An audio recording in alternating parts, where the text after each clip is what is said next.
Keenum, little misdirection, looking, everyone's covered. Keenum throws back foot, and that one is snatched. No way. Unbelievable. Dalton Schultz. This is Case Keenum, and you're listening to the self-proclaimed greatest flag football player in Houston. Really? In Houston sports radio, Paul Gallant, something like that, on ESPN 97.5. Are we sure about that? Take a bow, Case Keenum. Hey, Adam Archuleta, shut your ass up. Telling Case Keenum to not throw that YOLO ball? Welcome to the Case Keenum Show. That's how it goes. Just like that. That play was terrifying, though, especially because it took you 5 seconds to figure out where the ball was because the camera guy added a little unnecessary drama to it. I'm sorry. It's an NFL game. It's not Cloverfield. Figure it out. I mean, legitimately, you mentioned that like Syracuse like broadcast students and UT broadcast students could have done better. Like we did broadcast games, and yes, you know what we did? Got the whole play in every shot. That's what we did. Zoom out. If you can't turn the camera, zoom out. Anyway, we don't want to make it too much about this because today's about Case Keenum. It's about Case Keenum. Again, I talked about my seasonal Texans depression, my STD, which I was dealing with last week because I wasn't sure who was going to be under center on Sunday. I figured it was going to be Davis Mills. I wanted it to be Case Keenum. Remember when I was beating the table for Keenum to be QB2 during the offseason? Like, I wanted that to happen, and it was a serious belief. I think Keenum offers more as a quarterback because he has a little bit more mobility and he has a little bit more creativity. Obviously, that can bite you in the tuchus, but in a game like yesterday, you need to have a playmaker to do the occasional big play or to extend a play. But the floor is open today because I want the Keenum truthers out. I want you to dust off your battle red Case Keenum jersey. I saw a couple of people wearing it because I was pumped. My seasonal Texans depression was over on Saturday as soon as I saw that Aaron Wilson of KPRC had reported that he was back. Because it just wasn't something that I thought was on the table. Past Texans teams, they would have gone back to Davis Mills 100% or some other boring backup. And with Keenum, obviously we have all of these years that we've spent with him, and it does have us wondering on today, Case Keenum Day, even though Case Keenum wasn't the main reason for the Texans winning. It was Devin Singletary and Kaimi Fairbairn and that defense. But on today's day, I mean, where does Case Keenum rank in the Mount Rushmore of Houston sports? And I know a lot of people are saying right now, like, Paul, wow, this really seems like you didn't do a lot of show prep on Sunday night. Instead, you decided to watch Batman, the animated series on HBO Max while also watching the Jaguars blow another big game, this time against the Baltimore Ravens, while Trevor Lawrence was doing what he does best, which is fumble. He has 31 career fumbles now after the 2 last night, both of which were funny. Paul, like, this is lazy radio. No, it's not. It's not.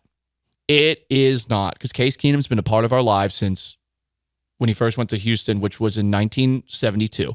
And since he's been here in Houston, going all the way back to 1951, he was there with Wade Phillips at Houston and Bum Phillips, probably. I don't know. Like, all I know is that he's been here for a very, very long time. Since the foundation of Houston, Case Keenum, a lot of people forget, but, the Battle of San Jacinto, where we caught the Mexicans napping. No, seriously, that's what happened. Santa Ana, they were napping. Again, we're not playing into stereotypes. That legitimately happened. It was a siesta. Case Keenum was there. Case Keenum was a part of the troops that were battling against the Mexican army in the Battle of San Jacinto. He's been here a really long time. A really, really long time. So he's got to be on that Mount Rushmore of Houston sports. Is he a vampire? I don't know. I mean, I have been watching a little bit of that HBO show, True Blood, and there's a vampire in that show. He fought in the Civil War, so like it's possible that Case Keenum's a vampire. I don't know. He's still got that youthful charm and energy. I mean, we saw it after the game. I will say he is probably the only person in the city of Houston that definitely still remembers the Alamo. 100%. Like, he actually he was like, yeah, some of my friends died in the Alamo. Mm-hmm. And like a lot of people who left Tennessee for Houston because it's better, like Sam Houston and Davy Crockett, R.I.P., true Texan. You know, you steal the Oilers unis. All right, we steal Davy Crockett in his coonskin hat. But yeah, I mean, Case Keenum also came over here on the Mayflower so he's like kind of from Boston like me, and then he moved down south to Texas, and of course was a big part of that battle. So Mount Rushmore of Houston sports, obviously Hakeem Olajuwon, obviously Jose Altuve, and I mean, are you really going to try to put another quarterback in over Case Keenum? We got to have a quarterback. We got to. Can't be Dante Pastorini. I love Dante. Good dude. He did ask out of town. And very weird, by the way. Go back in history and look it up. It's very weird. Like Dante, he wrote about it in his book that John Lopez wrote with him. Like he's like, yeah, I just like wanted to leave. So they just traded him, I think, to the New Orleans. Wait, no, they traded him to I think it was to the Raiders, like a straight up swap for Kenny Stabler. Just random. Wow, the snake. Straight player empowerment era back in the day. Very much. But you know, all credit to him, but I don't think he threw for 19,000 college yards. No, I don't think so either.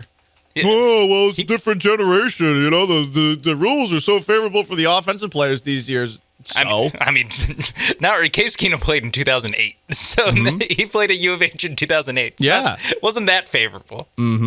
He has over 20,000 passing yards for a Houston team, combined college and professional. Yeah, he has 2,000 or 20,000 passing yards. It's got to be Keenum on the Mount Rushmore of Houston sports. This, as a lot of people say, which honestly I don't believe, but Houston's a football town. Well, no, it's whoever's doing best. Yeah. That's fine. Well, if it is a football town, it can be Altuve, Olajuwon, and two football players, J.J. Watt, Case Keenum. Kaimi Fairbairn, others receiving votes. Kaimi Fairbairn, definitely. John Weeks also receiving John votes. Weeks, others receiving votes. Slick Mac comments, twitch.tv/USBN 97.5. It's Warren Moon if we have to have a quarterback, period. No, because Warren Moon believes that the Oilers belong in Nashville. Now, he probably, like most of the guys that are not named Bruce Matthews, ex-Oilers, he has probably been bought and paid for. There's only one guy who was an Oiler and a Titan. It was Bruce Matthews, because obviously Steve McNair passed away. I don't know if Eddie George was here long enough to make that claim, but Matthews was here for a while. And Matthews says, yeah, it belongs in Houston. Warren Moon, we had him on this show before, and Warren Moon did not declare allegiance to our fine city, even though, honestly, Houston probably should have put up a little bit more of a fight to keep the uniforms. Like, I get it. The Adams family sucks, and what they did this past week, it's so great that their ass is getting shown to them because they showed their ass. Because what they did this past week was entirely trollsmanship. But at the same time, the city of Houston should have sued to keep the unis and the history. It was trollsmanship, but in classic Tennessee Titans way, it blew up in their face like Wile E. Coyote. Exactly. It could not be more. If you're a Titans fan, it could not have been more perfectly set up to be. Gotcha. We're wearing the Oilers jerseys against you, and not only that, it's a little bit of like a homecoming game because you guys are starting either Davis Mills or Case Keenum, which before the game, if you're a Tennessee Titans fan, you're like, okay, cool, yeah, awesome. If you care. Super caught a break. Tank Dell, Nico Collins both out. Will Anderson out. Offensive line, I mean, since day one has been in tatters. And somehow, some way, Kaimi Fairbairn and Case Keenum with Jonathan Gennard, Malik Collins, They went into Tennessee and won. Yeah. They won. They even bigger than winning. They held Derrick Henry to under like 10 yards, and nothing. That to me is the most like, oh my God, the bad man is gone. This is truly a new era in Houston sports because Derrick Henry against all other Texans teams, we've seen it. He would have ran for 250 yards. Do you think they're going to wear those again against the Texans? This like the Oilers uniforms. No, because they won't in 2 weeks unless there's a white version, but I don't think they're allowed to. I think you're only allowed to do the alternate jersey at home, and I think you only are allowed to do it twice. So, okay. But like in future years, I wonder if they'll ever do this again because this has so spectacularly backfired for them. I doubt it. I seriously doubt it. I mean, we are making fun of them. The entire NFL collective is not making fun of them. I think some people are like, some karma. people got some jokes off. I saw that. Some like national people got some jokes off. My joke is this. This is as on brand for Houston Oilers football as you're ever going to see. Hell yeah. That's the funny thing about it is the Oilers, no history. offense to the people who grew up watching the team. I mean, it's a choking dog franchise. Like, they blew a 35-3 lead against the Buffalo Bills, who were also led by a backup quarterback. So, yeah. Yeah, that's the that's the history they're dying to protect. Right. Is blowing leads, is disappointing in not even the biggest moments possible, just any big moment. Right. The Bills did not have Jim Kelly for that game. Jim Kelly, like Hall of Fame quarterback, they did not have Jim Kelly. It was Frank effing got fired by the Panthers after the worst start in recent NFL history, considering they had a number 1 overall pick.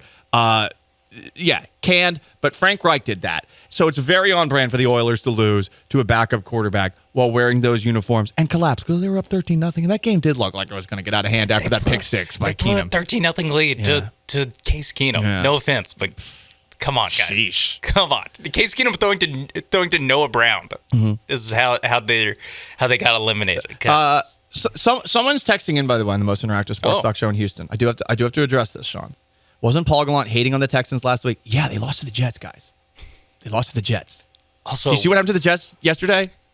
Jesus. Zach Wilson, it was good that he got concussed in that game because he was not doing anything good in the NFL ever again. They got exposed last week. So, yeah, I'm a bandwagoner, baby, and I'm back on the bandwagon because Case Keenum's leading the charge. Also, welcome to NFL coverage, and not just 2023, but basically my entire life is, hey, when you win, you're awesome. There's no criticism. When you lose, the season's over. That's how it goes. See also the Dallas Cowboys last week to this week.